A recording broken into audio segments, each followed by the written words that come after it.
তো ওয়েলকাম বন্ধুরা jobs news RM YouTube চ্যানেলে। তো তোমরা যারা এসএসসি জিডি কনস্টেবল 2025 যারা এক্সামে বসেছিলে, তো তোমরা তোমাদের এক্সামের যে স্কোর কার্ড কত নাম্বার পেয়েছো সেই স্কোর কার্ড কিভাবে চেক করবে স্টেপ বাই স্টেপ কিন্তু আমি তোমাদের আজকের এই ভিডিওতে দেখাবো। তো কমপ্লিট ভিডিওটি দেখো, দেখলে কিন্তু তোমরা বুঝে যাবে যে তোমরা স্কোর কার্ডটি কিভাবে চেক করবে। তো সবার প্রথমে বলে রাখি, তোমরা যদি তোমাদের স্কোর কার্ডটি ডাউনলোড করতে চাও তো তোমাদের কিন্তু সবার প্রথমে এসএসসির যে নিউ যে অফিসিয়াল ওয়েবসাইট রয়েছে ssc.gov.in সেই অফিসিয়ালি ওয়েবসাইটে তোমাদের চলে আসতে হবে। তো দেখো আমরা কিন্তু এসএসসি নিউ অফিসিয়ালি ওয়েবসাইটে চলে এসেছি। তো আসার পর সিম্পলি তোমরা কিন্তু উপরে একটি অপশান দেখতে পাবে লগ ইন অর রেজিস্ট্রেশন। তো তোমাদেরকে সিম্পলি কিন্তু এখানে লগ ইন অর রেজিস্ট্রেশন অপশানে ক্লিক করে দিতে হবে। ক্লিক করলে তোমাদের সামনে কিন্তু এরকম একটি ইন্টারফেস ওপেন হয়ে চলে আসবে। তো তোমরা কিন্তু নিচে এখানে একটি অপশান দেখতে পাবে ইউজার নেম ব্র্যাকেট দিয়ে তোমাদের কিন্তু এখানে রেজিস্ট্রেশন নাম্বার দেওয়া হয়েছে। তো তোমাদেরকে কিন্তু এখানে তোমাদের যে রেজিস্ট্রেশন নাম্বার রয়েছে এবং তোমাদের যে পাসওয়ার্ড রয়েছে সেই পাসওয়ার্ড তোমাদের কিন্তু এই ঘরে ফিল করে দিতে হবে। ফিল করার পর নিচে যে তোমরা এখানে ক্যাপচার দেখতে পাচ্ছ এই ক্যাপচারটি তোমাদের সেম কিন্তু এই রকমই ক্যাপচারটি তোমাদের কিন্তু এই ঘরে ফিল করে দিতে হবে। ক্যাপিটাল হলে ক্যাপিটাল, স্মল হলে স্মল, যে রকম তোমাদের এখানে ক্যাপচার দেওয়া হয়েছে সেম এই রকমই ক্যাপচার তোমাদের কিন্তু এখানে এই ঘরে ফিল করে দিতে হবে। তো চলো আমরা এখানে ক্যাপচারটি ফিল করে দেই। তো ফিল করার পর তোমরা নিচে যে লগ ইন অপশান দেখতে পাচ্ছ, তো তোমাদেরকে সিম্পলি কিন্তু এই লগ ইন অপশানে ক্লিক করে দিতে হবে। যখনই তোমরা এখানে ক্যাপচার, পাসওয়ার্ড এবং রেজিস্ট্রেশন নাম্বার ফিল করে লগ ইন অপশানে ক্লিক করবে তো তোমাদের সামনে কিন্তু তোমাদের যে ড্যাশবোর্ড রয়েছে তো তোমাদের সেই ড্যাশবোর্ডটি কিন্তু ওপেন হয়ে চলে আসবে।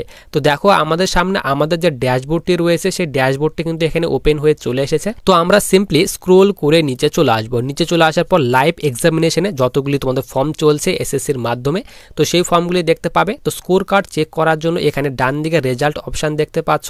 তো তোমাদেরকে সিম্পলি এই রেজাল্ট অপশানে ক্লিক করে দিতে হবে। যখনই তোমরা এই রেজাল্ট অপশানে ক্লিক করবে তো তোমাদের সামনে কিন্তু এখানে দেখো এখানে ক্যান্ডিডেট ড্যাশবোর্ডের পাশে কিন্তু তোমাদের এখানে ভিউ মার্কস স্ট্যাটাসের এখানে তোমরা একটি অপশান দেখতে পাবে। তো নিচে তোমাদের কিন্তু এখানে এক্সামের নাম এবং ইয়ার সিলেক্ট করে নিতে হবে। তো আমরা যেহেতু এসএসসি জিডি কনস্টেবলের মার্কস অর্থাৎ স্কোর কার্ড চেক করব, তো আমরা এখানে SSC GD constable in central arm police forces CAPFs rifleman GD in Assam rifle and sepoy in narcotics control bureau examination তো আমরা এটি সিলেক্ট করে নেব। সিলেক্ট করে নেওয়ার পর আমরা এখানে 2025-এর স্কোর কার্ডটি দেখতে চাই। তো আমরা কিন্তু এখানে 2025টি সিলেক্ট করে নেব। সিলেক্ট করার পর নিচে তোমরা এখানে বাঁদিকে ভিউ মার্কস অপশান দেখতে পাবে। তো তোমাদেরকে সিম্পলি এই ভিউ মার্কস অপশানে ক্লিক করে দিতে হবে। যখনই তোমরা এই ভিউ মার্কস অপশানে ক্লিক করবে তো তোমাদের সামনে কিন্তু পেজটি একটু লোডিং হবে।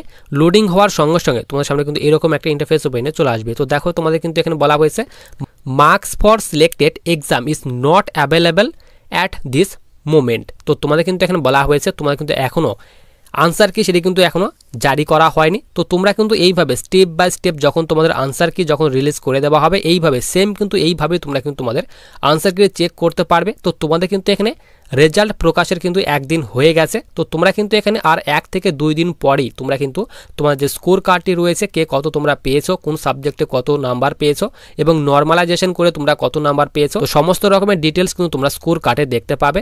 তো যেভাবে তোমাদের বললাম এইভাবেই স্টেপ বাই স্টেপ কিন্তু তোমরা তোমাদের স্কোর কার্ডটি ডাউনলোড করতে পারবে যখন তোমাদের স্কোর কার্ড রিলিজ করে দেওয়া হবে। তো এখন কিন্তু স্কোর কার্ড তোমাদের রিলিজ করা হয়নি। যখনই তোমাদের এসএসসির অফিসিয়াল ওয়েবসাইটে স্কোর কার্ডের লিঙ্ক যখন তোমাদের অ্যাক্টিভ করে দেওয়া তখন কিন্তু আমি তোমাদের অবশ্যই ভিডিওর মাধ্যমে আপডেট দিয়ে দেবো। তো তার জন্য তোমরা যারা এখনও চ্যানেলটিকে সাবস্ক্রাইব করে রাখোনি তারা অবশ্যই চ্যানেলটিকে সাবস্ক্রাইব করে পাশে থাকা বেল আইকনটিতে ক্লিক করে রাখো ভবিষ্যতে আসা বিভিন্ন ধরনের ইম্পর্টেন্ট ভিডিওর নোটিফিকেশনগুলি পাওয়ার জন্য।